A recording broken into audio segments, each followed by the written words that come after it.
ओडिशा खेत मजदूर किसान परिषदर सभापति श्रीयुक्त गदाधर मिश्र सदा सर्वदा कृषि कृषक गरीब ओ असहाय व्यक्ति मानकर उन्नति पाई कार्य करिथांती। मयूरभंज जिला तथा राज्य ओ देशर किभଳି विकास होई पारिबो से दिगरे निजर कार्यधारा जारी रखिचंती।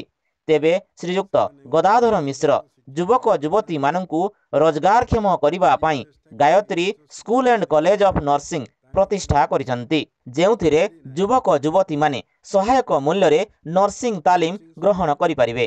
गरीब मेधावी छात्र छात्री माने रिहाती मूल्य रे विभिन्न प्रकार नर्सिंग तालीम ग्रहण करि परिबे बोली Gayatri school and college of nursing रो अध्यक्ष श्रीयुक्त गदाधर मिश्र प्रकाश करिसंती।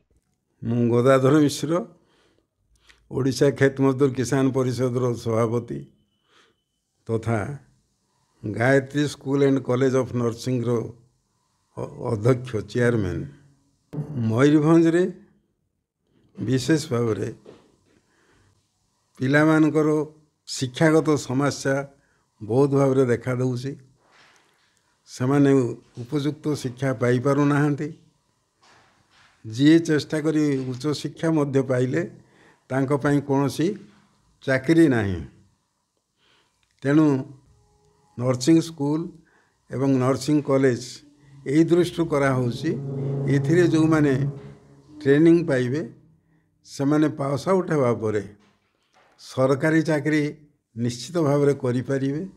सेथिरे उच्च दरमारे से माने काम करि परिबे एवं निजर परिवार भरण पोषण मध्य करि परिबे। तांको बापा मां को भी तो साहाय्य करि परिबे।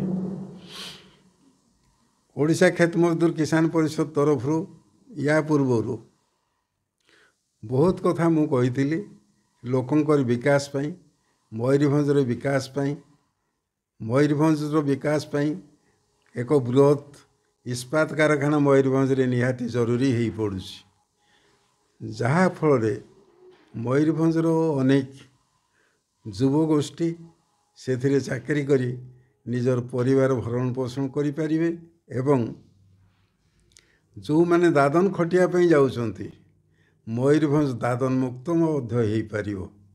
यही दृष्टिकोण मयूरभंज गोटे बृहत धरण इस्पात कारखाना हवा साथ बुढ़ा बलंग नदी रे एक बैरेज निर्माण हवा निहाती आवश्यक रही। जंभीरा नदी रे एक बैरेज निर्माण हेबार आवश्यकता रही। जहाँ फल तलिया अंचल लोक माने वर्षर सबु समय चाष करने सुजोग पाइबे एवं तांकर आर्थिक विकास मध्य हो पारिबो। ता साथरे आमे बारंबार चेष्टा करिचु सरकार को जनईचु मुरुडा किंबा रासगोविंदपुर रे एक बृहत धरण कागज कल प्रतिष्ठा करा जाऊ। ताहले सेथिरे जो सबाई घास उत्पन्न होउछि प्रचुर परिमाण में बांस मिलुछि जोगुड़ा को कागज कल पाई निहाती कंचामाल भाव में आवश्यकता रहुछि तार सदुपयोग हो पारिबो एवं चाषी माने निजर पारिश्रमिक ठीक भाव में पाइबा पई सक्षम हो पारिबे। तृतीय कथा आमे चाहूँ कप्तिपदारू हावड़ा पर्यंत एक रेल लाइन तैयारी करा जाऊ जो थी कि कप्तिपदा एवं मयूरभंजर गोटे शेष सीमा कप्तिपदारू हावड़ा पर्यंत जदि ट्रेन लाइन रो सुविधा रहे ताले अनेक व्यवसायी छोट व्यवसायी उपकृत होगा साथी अनेक उद्योगी से माने निज निजर उद्योग निर्माण करिबारे सक्षम हो पारिबे। तांकर आर्थिक स्वच्छलता रहिबो। पिला माने जो युवगोष्ठी उच्च शिक्षा पाइबा पई मध्य कलिकता जाई परिबे। तेणु कौनसी जगार विकास पाई रेल लाइन रो आवश्यकता प्रथम दरकार हुए कारण रेल लाइन रो सुविधा थिले बाहर विभिन्न प्रकार प्रकल्प प्रतिष्ठा हो पारिबो। सेठिकार लोकंकर आर्थिक सुविधा हो पार युवगोष्ठी चाकरी पाइबा सुजोग पाइबे। तेणु आमे प्रस्ताव सरकार को देइचु जे कप्तिपदारू हावड़ा पर्यंत एक रेल लाइन निर्माण करा जाऊ। से रेल लाइन चित्रोड़ा ठारू अमरदा रोड पर्यंत जदि संजोग करा जाए ताले मयूरभंजर अनेक विकास हो पार जेहेतु अमरदा रोड स्टेशन पाखे बड़ बड़ फैक्ट्री जदि प्रतिष्ठा करा जाई पारंता ताले युवगोष्ठी कर विकास हेबा साथरे मयूरभंजवासींकर मध्य विकास हो पार। तेणु आम प्रस्ताव सरकार शीघ्र जदि ग्रहण करती ताले मयूरभंजवासी बहुत उपकृत हेबे। तृतीय कथा मयूरभंजर शिक्षार विकास पाई मयूरभंज रे एक आईआईटी कॉलेज प्रतिष्ठा हवा निहाती दरकार। ता साथरे आवश्यक पड़िले एक IIM college Indian institute of management तार प्रतिष्ठा हेबा मध्य आवश्यकता रही। तेणु शिक्षागत दृष्टि कृषि दृष्टि चाषी मानकर विकास पाई यही सब अपरिहार्य हो पड़ी। तेणु आपण माध्यम मु सरकार को आउ थे विनम्र निवेदन करुच्ची चाषी विकास पाई आपणकर सुवर्णरेखा जल प्रकल्प साथी रे बुढ़ाबलंगर एक बैरेज निर्माण हवा आवश्यक। ता साथी जंभीरा एक बैरेज निर्माण हवा आवश्यक जहाँफल बालेश्वर तलिया अंचल बन्या दाउरू लोक माने मध्य रक्षा पाई पारिबे। तेणु मयूरभंजर संपूर्ण विकास पाई एक बृहत इस्पात कारखाना प्रतिष्ठा दरकार। एक कागज बृहत धनर कागज कल प्रतिष्ठा हवा दरकार। कप्तिपदारू हावड़ा पर्यंत रेल लाइन विकास हवा दरकार एवं बारिपदा दे टाटा को रेल लाइन संजोग करने जो व्यवस्था होती से कार्य मध्य शीघ्र संपन्न हवा निहाती दरकार जहाँफल मयूरभंजर सामग्रिक विकास हो पार बोली आमे विश्वास करुचु। चाषी भाईंकर विकास पाई प्रत्येक पंचायत रे गोटे गोटे धान मंडी खोलियार आवश्यकता निहाती रही।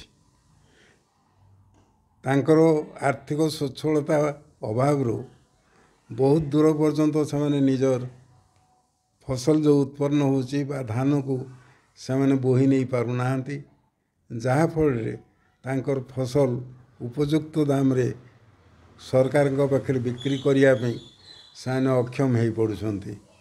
तेणु आपण माध्यम मु सरकार को अनुरोध करुच्ची प्रत्येक पंचायत रे गोटे गोटे धान मंडी खोल जाऊ एवं चाषी कूल को सहायता प्रदान करा जाऊ जहाँफल तांकर आर्थिक विकास हो पार एवं से निजर निज जमीरू उत्पादित फसल उत्पन्न करने से सुजोग पाइबे। या सहित चाषी कूलर जो गरीब लोक सब अच्छा चाषी मान भितर छुआ मान आम कॉलेज आम नर्सिंग कॉलेज स्वतंत्र व्यवस्था आम रखीचु जो दिन बेले क्लास 10टा ରୁ 4टा पर्यंत हेबा परे संध्या समय रे तांको आमे मागणा रे कोचिंग मध्य दउछु।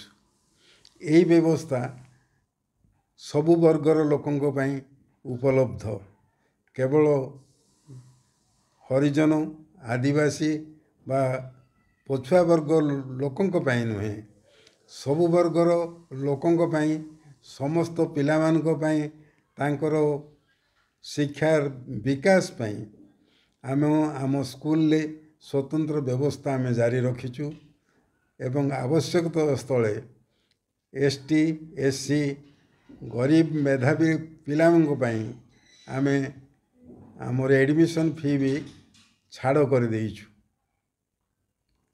से माने अल्प पैसा रे निजर खाइबा खर्च देइकिरी आम कॉलेज मध्य पाठ पढ़ी पारिबे एवं सेमाने योग्यता हासिल करि पारिबे।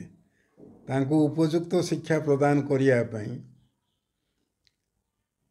कॉलेज रे एवं आम स्कूल रे स्कूल समय बा कॉलेज समय परे संध्या 7टा रु राति 9टा पर्यंत मागणारे कोचिंग व्यवस्था मध्य आम करिछु। जहा फल रे आम कॉलेज रो पिला माने भल नंबर रखिरी परीक्षा रे उत्तीर्ण हो पारुछंती एवं सेमाने टॉपर मध्य हो पारुछंती।